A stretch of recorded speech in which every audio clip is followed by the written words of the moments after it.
মানুষের যদি সৎ নীতি থাকে, তাদের আদর্শ সৎ থাকে, তাই তুমি যতই চার চাকায় করে মিডিয়া করো না কেন, আমাদের রশিদ, আমাদের এইসব মিডিয়ারা এদের রাস্তার মাঝায় কিন্তু বাইকের তেল শেষ হয়ে যায়। কিন্তু টোটাল পশ্চিমবাংলার মানুষ, পশ্চিমবাংলার যে কোনো জায়গায় যদি রশিদ যায়, বলবে এটা আইএসএফ বাংলা।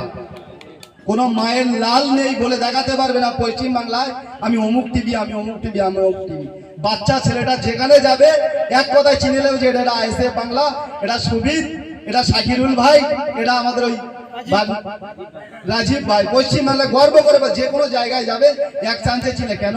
এরা সততার সাথে কাজ করে, এদের কাছে চার চাকা নেই, ভাঙা বাইক আছে। আর একজন তো সেদিন বলছিল, বলে ভাই আমি পেট্রোল পাম্পের কাছে এসে আমার তেল শেষ হয়ে গেছে, জিও নামটা আমার মনে নেই। আমি সাথে সাথে এসে 200 টাকা, কতটা সৎ। যদি অন্য কোনো কেউ হতো সে তো ভুলেই যেত, সে আবার 2-3 দিন পর এসে দেখি যে আমার টাকাটা ফেরত দিচ্ছে। ভাই তুমি আমার তেল ভরতে যে টাকাটা দিয়েছিলে সেই টাকাটাই তোমার ফেরত দিলাম। এটাই বাস্তবে বলছি। তার যদি প্রয়োজন থাকতো সে যদি আজ 200 টাকা আমার ফেরত দিতে পারে, অন্য কোনো খারাপ খবর করার জন্য তার যদি 10,000 টাকা দাও সেই ফেরত দেবে, এটা আমি আশা করে বলতে পারি। তার টাকার প্রয়োজন নেই। যদি টাকার প্রয়োজন থাকতো তাহলে এই সততার প্রমাণ সে দিত না। কেন? আমি তো একজন রাজনীতি করি, তার তো অধিকার ছিল আমার কাছে 200 টাকাটা নয়, তা সত্ত্বেও সে আমাকে টাকাটা ফেরত দিয়েছে।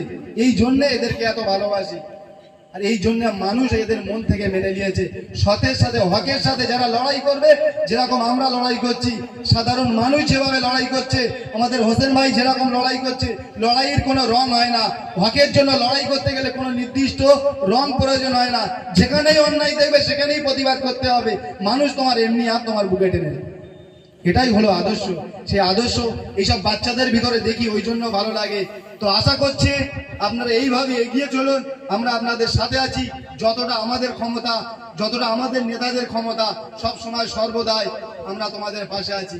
তো ছোট্ট একটা প্রমাণ আমরা দেখেছিলাম, বাচ্চা ছেলে 17 থেকে 18 বছর বয়স, এত এত মানুষের পিছনে লাগে, পুলিশ আমাদের কি পিছনে লাগবে, ওর পিছনে বেশি লেগে।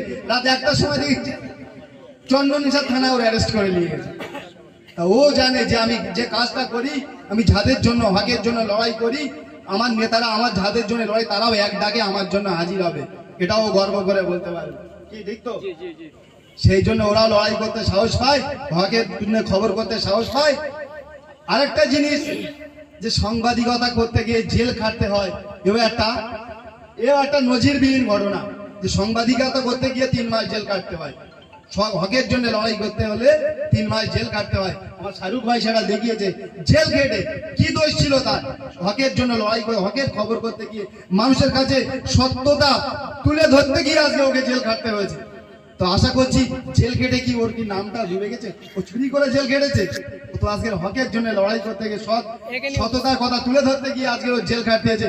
আশা করছি ওর বাবা মাও একদিন গর্ব করে বলবে যে আমার ছেলে হক কথা বলতে গিয়ে আমার ছেলে আজকে জেল কেটে এসেছে। কোথায় তোর মা, ওর মা আব্বা যে থাকতো তো ফোনটা কেড়ে নিয়েই নিত।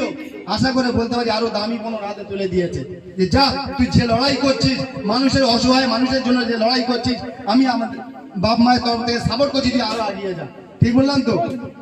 তো আশা করছি সবাই এইভাবে এগিয়ে চলুন। আমাদের যতটা সম্ভব আছে আমরা তোমাদের সাথে আছি, বলার কিছু নেই। যেখানে আমাদের ভাইজান বসে আছে, ভাইজান মানে ভাইজান, জি হোক না কেন, ভাইজান মানে ভাইজান। যাদের আদর্শে আজ আমরা মুসলিম হয়েছি, যাদের পূর্বপুরুষের আদর্শে আজ আমি কারিমুল মোল্লা বলে দাবি করি, রাইনুর মোল্লা বলে দাবি করি, তাদের জন্য, তাদের পূর্বপুরুষের জন্য আজ আমরা মোল্লা হয়েছি, না তো আমি কারিমুল মন্ডল হতে পারতাম। সেই গর্ব করে আমাদের পাশে রেখে আমাদের বক্তব্য দেওয়া শোভা পায় না। আমাদের ভাইজান, আমাদের প্রাণপ্রিয় ভাইজান, আমাদের নয়নের মণি, তারা বক্তব্য রাখবেন, আমরা শুনবো। যদি এর ভিতরে কোনো ভুল বলে থাকি, ভাইজানের কাছে আমরা ক্ষমা প্রার্থী, সবার কাছে ক্ষমা প্রার্থী।